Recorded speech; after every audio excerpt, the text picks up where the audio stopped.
The Match Ball. Hello. Welcome to the show. Brought to you along with Levi Solicitors, who will offer you a 10% discount on your legal fees. LeviSolicitors.co.uk/the square ball. Dan, Michael and Moscow here to digest that. Happy Easter. A time for great comebacks. I mean, seriously. Palace came back. What can we say about that? Didn't see it coming, I have to say. 44 minutes in, whatever it was. Just when you think we're becoming normal. It looked right. They looked pretty dangerous from set pieces. In open play, though, they weren't getting much joy, I didn't think. It was all fairly tight. I felt like we were cutting them off, more or less. Like I say, they hit the post, didn't they, from a set piece just before not long before they scored. And they did look fairly dangerous there, but yeah. We were loads better than... Didn't see that coming. The first half, up to the point where we went in front, we were completely in control. Mm-hmm. Then we started letting them get a bit sloppy after that and let them back into it a bit with some set-piece chances. Then we conceded one, and then we collapsed. Stay off after that. Just completely collapsed. That's mad, isn't it? Yeah, it seemed to be a combination. Well, they just seemed to start second-guessing themselves is the best way I can describe the start of the second half. Like, even... which is the goal that Harrison hit somebody with a cross and then they broke? That was Number 4. Yeah. Like, he was being very hesitant about what to do, like what the best thing was, and then the option he chose was to cannon it off of, I don't know, Rodrigo's back or somebody. Pinged it at Rodrigo in a manner that he was never going to control. Yeah, well, I think Rodrigo was in the way. He was trying to get it into the box, but had missed this thing. And it up to that, from half-time until then, there'd been a lot of that sort of stuff of players just thinking twice about things that even in the first half they were just thinking once and doing. Second half, I cannot pick out a single thing that went well, a single player who came out with any credit. Was Meslier at fault for anything? Probably not. People don't like him for the first goal, but I think there was more going on than that. And but other than that, I wouldn't have thought so. It was all things before it got there. I mean, the one was it number 3 where they just cut past Firpo and Strauch on the way. It was Eze just walked in behind the defence, and no one tracked it from midfield. No one from defence seemed to know what was going on behind him, and he just wandered in and scored. It must be number 2 I'm thinking of then that came in off the wing. I'm only saying this with any authority because the goals went straight up onto YouTube, so I have just watched them back. Yeah, the cross for number 2 was a cross from the right. Strauch was out there, half-hearted, didn't really do enough to block the cross, and then it was Ayling at the far post, who also didn't do anything. Yeah, it seemed the other angle from the Crystal Palace point of view is that Woy at half-time must have pointed out to Eze and Elise in particular, and whoever else he had out there, you're all pretty good. Like, you're quite good at running with the ball and dribbling and stuff. So do that at them loads, and you'll probably do better you'll get better results, because it did, similar to the change we're talking about between them being with Vieira, where he was trying to build something quite defensive and have a solid back two. Hodgson's just gone in there and we've got all these really skillful dribblers. Why don't you just run at them and pass and stuff and score loads of goals and it'll be fine? It looked to me like he just said to him, you're right good at counter-attacking against these lot. Let's just suck them high up the pitch and just pop it in behind them over and over again. Just run at them. Yeah, really, in a really sort of basic way that they weren't doing in the first half. Yeah. Just like they found our weakness and just exploited it over and over again. I struggle to work out what they did off the ball that meant we were so useless with it, though.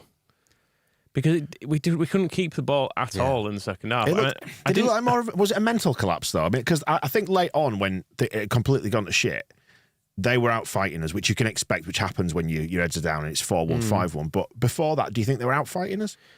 I did feel like they were. That's the thing. The people who seem to always have the ball, where Eze, Ayew, and Elise just seem to have the ball the entire second half. And it felt like they're not ball winners, any of them. They're the people the ball winners give it to, but they seem to just have it without having to put any effort in, because I think we just kept giving it away so much. What I think happened, and I need to watch it again, which will be fun. Rocker, for some reason, seemed to be playing a lot deeper in the second half than the first. So he was a lot further away from all our good forwards, so was finding it much more difficult to pass to them.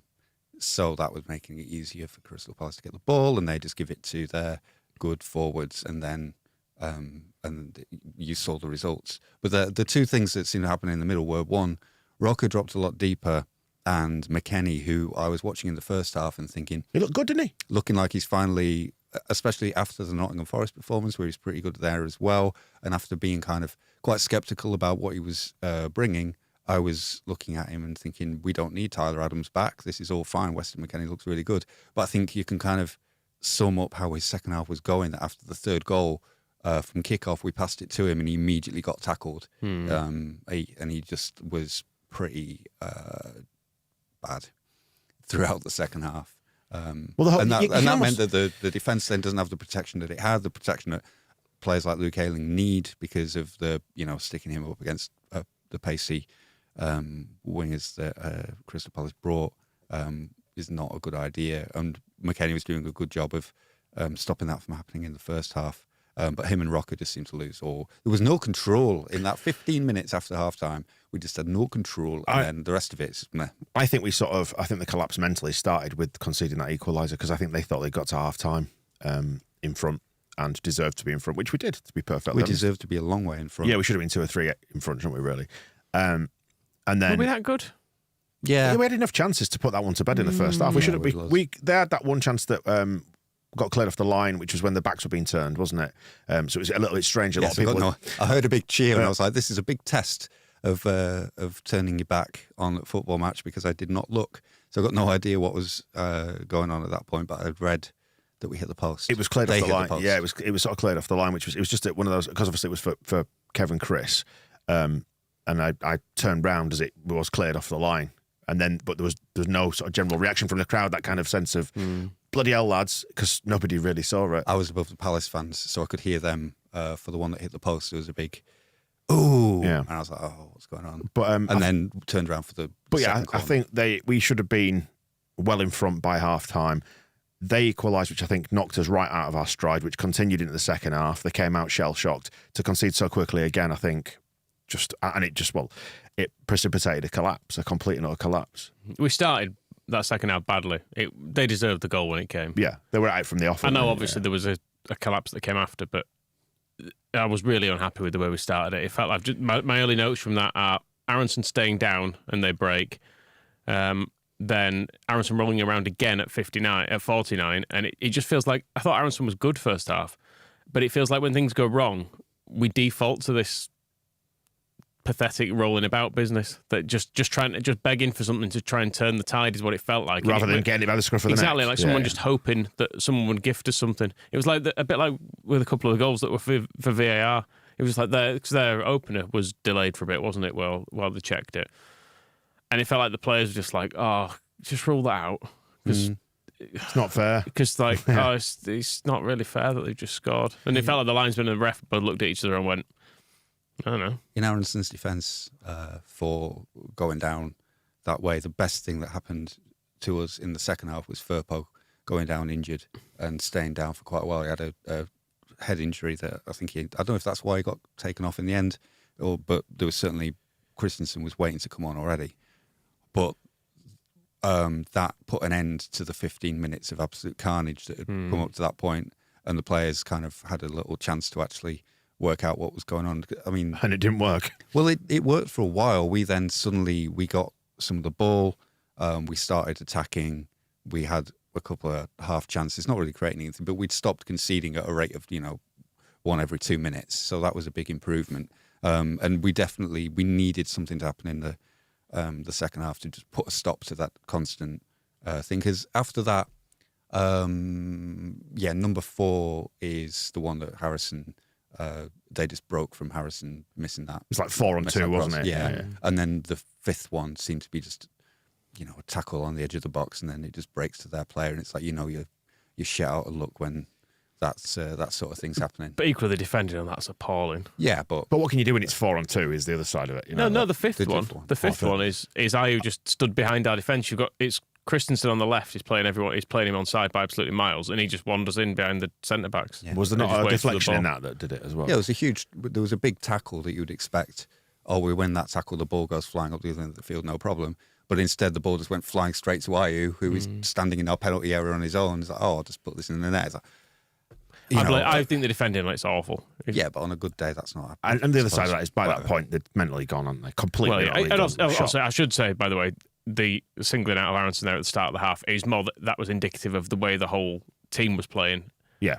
As opposed to anything he did wrong in particular. It just felt like we came out for that second half not at all prepared for it. We weren't battling for it, were we? No. It's actually mentioned just dipping into the YouTube comments, Mole mentions the team just has poor composure and that's an on-field leadership issue. I do think that's true, that there is a lack of on-field leadership at times. Yeah, Berber's job, isn't it? Well, we've had it with Nyonto at the end doing his best to get sent off because when he got that yellow, it was the second in 5 seconds that he tried to nibble at somebody. Then he got the yellow. Then Will Hughes left one on his ankle. That I hope was not the ankle that that's been keeping him out. And because he was wandering around in pain, he then was very close to being sent off because he just kicked somebody, went in late on them. His head had gone. And then McKennie at the end when he went down, I think it was stoppage time. I think was it Elise or no? I think it was Eze had got away from two of our players on the wing who collided with each other. And McKennie went down and stayed down and was limp. He was limping around at the end, looking pretty. He was getting treated after full time, wasn't he? Yeah, he didn't look in good condition. But all the time he was lying on the pitch, no Leeds player was going over to see if he was okay or not. They were just kind of like, just leave him. And it took at the end. Tyler Adams came on the pitch. The two last players off were McKennie and Tyler Adams were on the pitch on their own at the end as they were limping off. But there are those things that the Nyonto thing is something that's bothered me all season, is that nobody ever seems to get a grip of him when his head's going. There was a bit in the first half which actually was McKennie because Rocker went head-to-head with one of those players and looked ready to headbutt him, and McKennie went and sorted it out by pushing Rocker off him. So that was dealt with, but then by the end of the game, I think it was the sort of we've seen how good we can be against Nottingham Forest, and things have been improving under Gracia, but this is kind of a reminder of what we've been like all season and of how easy it is to just something goes wrong and heads go, yeah. And you revert to what it was like all up and down the season. So all the bad habits come back, all the things that have been good get forgotten, and everything that can go wrong does go wrong, and you just have to hope that it's confined to that 45 minutes. Yeah, they can brush it off basically. Yeah, and because it's kind of when you're digging yourself out of this, or maybe it's like what's this fella pushing the stone up a hill, it rolls, but instead of rolling to the bottom, you only roll halfway, and you're like, okay, well we're still better than we were, and we just need to just start again from slightly lower than we'd got to. So it's not the end of the world because we'll beat Liverpool. I mean, it is only one game. It's torched our goal difference. It's only half a game, even to some extent. No, I meant in terms of 3 points. I meant. Yeah. You do wonder if the second half as well. Maybe it was a case of players being tired from Tuesday as well. I don't know, because Palace didn't play midweek, did they? No, I don't think so. They had the big. They battered Leicester, even though it was only 2-1 in the end. They had 20 shots against them. Roy just seemed to. I mean, Hodgson was waving to the Palace fans at the end when they were asking him to, and he just seemed to be just going in there, just like, don't give a fuck about anything. He's just having a great old time. So it's like, you guys are already good at attacking. Why don't you do more of that? And then, fine, job done. I'll get paid for this. All these people will sing my name, and I'll have a little wave and a sing song and go home. And it's much more. I think Palace are much more relaxed because they're starting from a position where they were much further up the table to begin with an easier not much run further. in. With an easier run, they were above us. Well, they were 12th. They've just been 12th forever. I know, but we would have been if we'd have won. Yeah, but we didn't, did we? We just got to deal with it. I mean, didn't come close, did we? We didn't really. Not after about 43 minutes. No. But again, we should have been. We did come close because if we'd finished some of those chances in the first half, I don't know if Palace are coming back from 3-0 if it was at half time. No. There was the Brendan Aronson had a chance, and I think Sinistera looked like he was going to score as well. I'd like to see the Aronson one because I felt like he went for a back heel when he could have just buried it. Yeah, he should have just left footed. But it was coming across him from, so he was at the near post, wasn't he? So to direct it towards the goal, you've got to do a hell of a thing to open your body out, and he flicked it. Just stop it and shoot. I don't know. But I think he was coming across the face of the defenders, and I thought, oh, bloody hell, that's unlucky. I want to give him credit for that. It was a good save. Yeah. And that's it. Sam Johnston, who has conceded all kinds of goals at Elland Road, coming into the team and making loads of good saves. But I didn't think that was helpful or fair. I think the important thing now is that everyone's obviously going to feel completely shit. And you look at it and you go, it's Liverpool next, and it's going to put everyone in a negative mindset. Doesn't have to be. Long way still to go yet. Long way still to go. Hey, and at least the South Stand got great value for money today. Yeah, a lot of goals there. Well, I don't know how many people saw them all. Yeah, this is true. It made it a lot more civilised leaving Ellen Road, actually. When people leave in dribs and drabs over the course of about 40 minutes, it really helps with the exit procedure there. Didn't I have to confess to leaving before the full-time whistle today. Yeah, I just thought I'd have a stroll down.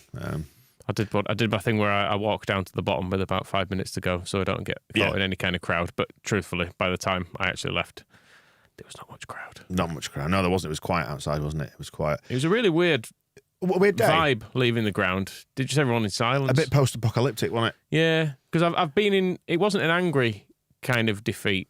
It just everyone was leaving in a bit of a what the fuck's just happened. There were no real boos on full time. It was a bit. I don't know if it's because it's Sunday 2 p.m. is just a horrible time for football games anyway. But walking to the ground next to the M621 coming off Armley Gyratory, there was no traffic. It's quiet, wasn't it? Yeah, I thought that too. It's normally backed up from Elland Road to the Gyratory, and just there was not even free-flowing traffic. Yeah. There were no cars there. It was the same. I came down the ring road and not past where Macro used to be, and then to turn into Gelded Road. There's normally traffic around there under the railway bridge. Nothing. I had a slight thought of like, has this game been called off? I've just not know. I wondered, is it the 4 o'clock kickoff? Have they changed it? And I wasn't sure. Yeah, no, I was exactly the same. It was quiet walking up to the ground as well. I left here at the office at about, it was 1:15 for a 2 o'clock kickoff. It's about a 15-minute walk in total. Nothing. There's nothing on the roads. It was weird, wasn't it? But did you not think, though, going into this game that off the back of the Forest game, everything just felt a little bit lighter. It felt less pressurised.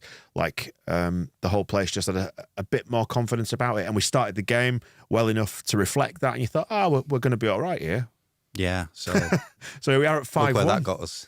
Here we are at 5-1. We've got Javi's comments coming in from the... Just on that, before you move to Javi's comments, because it follows it, the one bright point, if you want to try and pull something out, is that this could... If we had won today, we still wouldn't have been safe. Like, the season would not be over. There would still be results to get from the remaining games. So there's almost... We can't relax now. To act as a reminder, you mean? Yeah, there would have been a temptation then to just... The same as we've seen... I keep referring to the video where Rodrigo and Jack Harrison are reviewing last season, and they go, Watford, yeah, remember we thought it was done? And they're like, yeah, God, how wrong we were. So there may be a benefit to not getting into that Watford mindset of like, this is all safe. We beat Palace. We don't have to worry about a thing now. We'll lose against Liverpool. Not to worry. We'll pick up results after that, and lulling ourselves into a false sense of security. A little bit of a reminder that actually we've been bottom of the league all season, couldn't win for weeks, and that's the kind of team that we do have and that we are. So don't get cocky, basically. And we can't now, so we've got to keep going. And there is a big... maybe it helps that the Liverpool game is Monday, because it's got a big old week of just training them not to lose. And letting them, I guess, work it out their system as well. I know like footballers often say they like to get straight back out there and try and get it out of the system straight away, but maybe a little bit of time and distance will help you. Liverpool, by the way, losing at home to Arsenal at the time of... they're awful. We'll beat them. Great, thanks. The comments that Abby's saying, I cannot explain. I think we played a very good first half. It's true that conceding the goal before half-time, it changes the game, but the second half was very tough. We were not aggressive. We were soft in many situations, which is reflected what we were saying. It felt like we were a little bit light. Have you seen his other one on the psychology? I think is it this one? I think the team has competed well in all the games, in my opinion. Today, the first half was very good. We deserved more, but in the second, we didn't keep the same level as the games before. We have to learn that if we don't do it, we know what can happen. No, it's a Phil Hay one. Yeah, I need to refresh the page. He asked Gracia if the players allowed the equaliser to affect them too much psychologically, which is what you were mentioning before. And he said, yes. Do you want to do the rest of it? Shall I do it in Javi's voice? No. Yes, this was the key, in my opinion, that moment. I would like us to learn from this hard moment. Got to learn from a hard moment. I think that's good advice. When did you last learn from a hard moment, Michael? The birth of your twins? Probably today. I made the mistake of enjoying it at one point. Yeah. Should never have done Bamford's that. goal. I let myself slip. Never fall in love. Header. Never fall in love. It was when we talked about that, have we? It's his 50th goal for Leeds. Good. There you go. It was a really nice, straightforward corner as well, wasn't it? That's the irony. We both looked bad from corners defending them, didn't we, in that first half? And you thought, we're going to score a couple here from set pieces. Leeds United, dangerous from set pieces. Certainly defended him. Went bad, didn't it, no, Michael? Yeah, the subs didn't work either, did they? We had, I mean... We're always 3-1 chasing. down. Yeah, I was going to say, we're chasing the game at that point. know, the subs didn't score 4. Well, no, but it didn't get any better, did it? And if anything, I don't know, did it get worse? It didn't get worse, did it? The second half was very consistent. Do you not think the whole thing just gradually ran away from us and then all at once? It was just one of those things, wasn't it? No, it's the other way around. It ran away like that. Yeah, Start it of the was second a half, wheels and then- flying off. Yeah. Then 15 minutes. I mean, the speed at which they scored the goals. What were the minutes with those goals even scored in? I don't even want to look and subject myself to it. They were 50 Written on paper. 51. Yep. And then I can write these numbers down. It Go was on. like 5 minutes after, wasn't it? 54. Yeah. And then we managed to keep a lid on it until 69. yes. Oh, wow. And We then did well. 76. So we slowed things down a little bit. But Good spread of goals. Good spread of goals there. Well done, lads. It's that Fucking hell. it was that 51 and 54, 1-2, 1-3 was just unbelievable. And then we made the subs, didn't we? And Yeah. the thing is, if you can get another one, if you can get one back within sort of 5-10 minutes, the subs coming on, you do then make it interesting. But Yeah. it just never looked like happening. I Did mean, I it? did put another £2 on us to win at 3-1 down, but that's between me and my bank manager. Here is a question posed by Simon in the comments. Simon Knight, thank you, Simon. 35 million in January on a commanding centre back might have been money better spent. I mean, we always say these things from the position of hindsight, don't we? It's worth noting. But we did buy a commanding centre back. Yeah, He was He's just injured. injured, yeah. But I mean, yeah. As I said, the subs didn't do well. I don't think Ruta particularly endeared himself to the crowd by spending a lot of it rolling around begging for stuff. couldn't do out more, could he? Simon, I have no I was just- problems just with the to finish- centre half we bought. Yeah, just to finish Simon's comment off, he says at some point you have to address defending set pieces so poorly with something more than just hope, which is true. Tough one. Yeah, I think we've said before, Strauch he's a good footballer, but as a defender, he's quite a. I don't know if he's too nice. He seems like quite a passive. Strauch, Yeah, he seems quite a passive gentleman. Sometimes I wish he'd be a bit more of a bastard. of a bastard. Yeah. Him and Cock were actually playing really well in the first half. I don't think Cock played badly in the second. It's a bit weird if you're going to pick one. I mentioned this to someone coming out. I said, like, is there anything good about that? Well, even though we conceded 5, Robin Cock still was competing and is looking like a very good.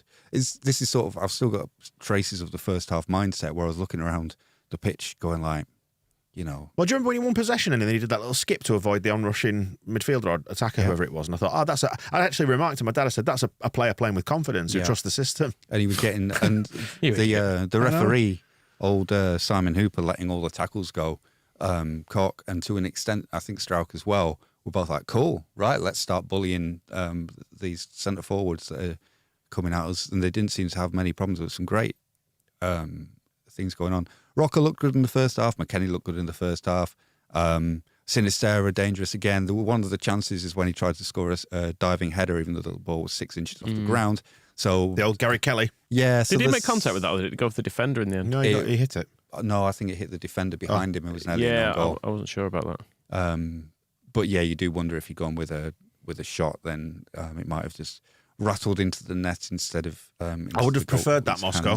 Yeah, it would have been a lot better. And there was the bit when Aronson ended with the back heel. It was early in the game, and it was part of us attacking them just relentlessly for several minutes. We just looked really good in the first half, and so I'm bemused by the second, but still not in the mood to just go, well, they're all shit and we'll go down. Can I show you this? So thanks to Dirty Leeds at Methley Whites on the Twitter, who has sent this one in, says, Palace first goal versus us early this season.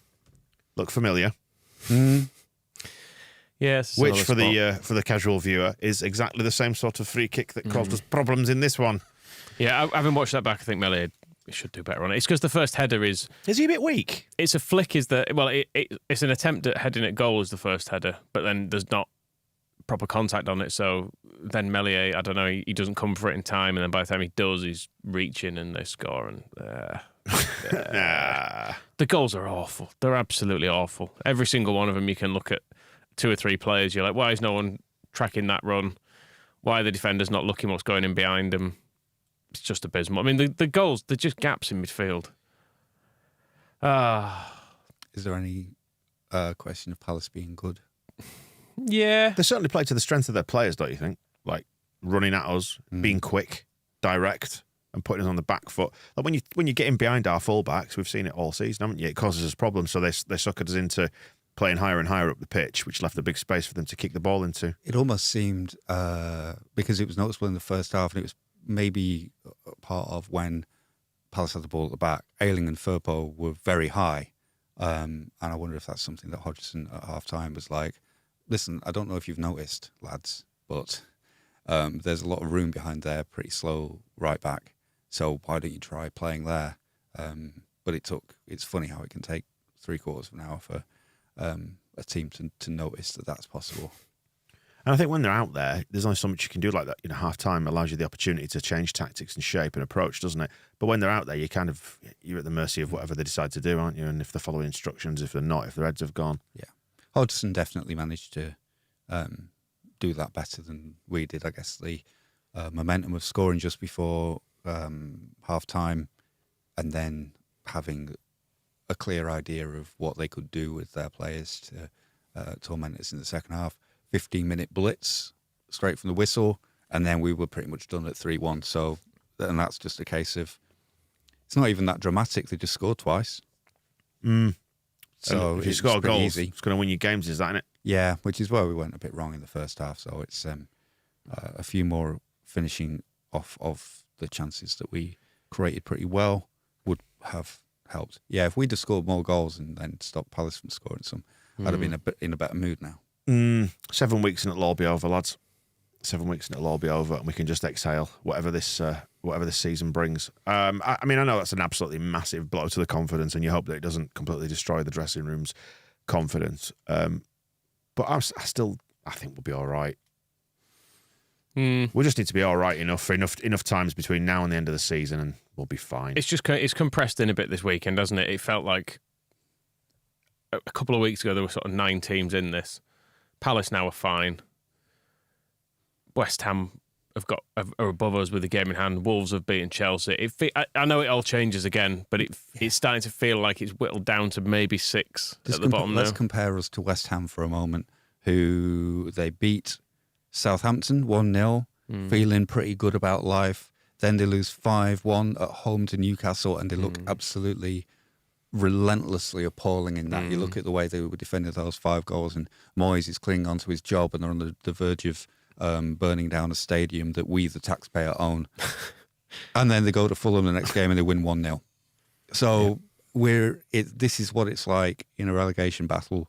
Is it comes and goes, and then Everton, Sean Dyche has gone there, and then everybody's thinking like, Dyche has absolutely saved them. He's sorted them out. Absolutely no problem whatsoever. They've won once in 1, 2, 3, 4, 5, 6, 7. So that's not working as well as people think it is. Bournemouth, what's happening over at Bournemouth? Bournemouth are doing quite well. Yeah, beat Leicester yesterday. I think they've won like 4 and 8 or something at Bournemouth, which is plenty. But again, so those 8 are win, lose, lose, win, lose, win, lose, win. I think that might be 9, but it's still there's no consistency there. It's bouncing from one week to another, so they're up and down. And then Leicester are about to hire Jesse fucking Marsh. Although they're wobbling apparently, when they're not sure about that yet. It's been downplayed slightly. Yeah, They don't know what to do they? But then that's also just in general, they have no real sense of what they're doing. And the next game is Manchester City, then Wolves, then us. So I think everybody just needs to stay calm. It's like wallow in the misery for a bit because it's a miserable day. Fair play to Palace for teaching us a lesson over and over again, and bad for us not realising what we had to do to sort it out. Credit to the Palace fans as well for their observation of the applause for Chris and Kev before the game as well. That needs to be mentioned. They also sang Boom Boom Boom by the Venga Boys towards the end. Did they? Yeah, so I've not heard anybody bring that out for a long time. So a real mixed bag from the Palace bunch. And even if we had beaten them today, we would be on 32 points. So we'd be a long way up the table, but we would still be pretty close to what's going on at the bottom. So it's but further away. by 2 points. Is that all? No, by 3 3 points. points, yeah, 3 points. 3 for a win. It's 3 for a win Three these for a days. win these days, yeah. So it's a new thing they brought in the last couple of seasons, 3 points for a win. Listen, let's wrap it up, and all the best with getting propaganda together, Michael. What shall I do? For this week, I said just ignore this game completely and put that idiot from Chelsea on again, do you know, Rory. funnily enough, when I was watching the goals on YouTube, because YouTube autoplays, it went straight onto the live stream of the what's he called? This is Football, the Jordanian Liverpool fan. Oh, Curtis Jones. It went straight onto a stream of him, and there was someone in the comments at the bottom suggesting they get the Flyer Henderson out banner above Anfield. Something that you may want to look up. I've not looked at the details of this, but it would be good to know what Rory and Co have an opinion.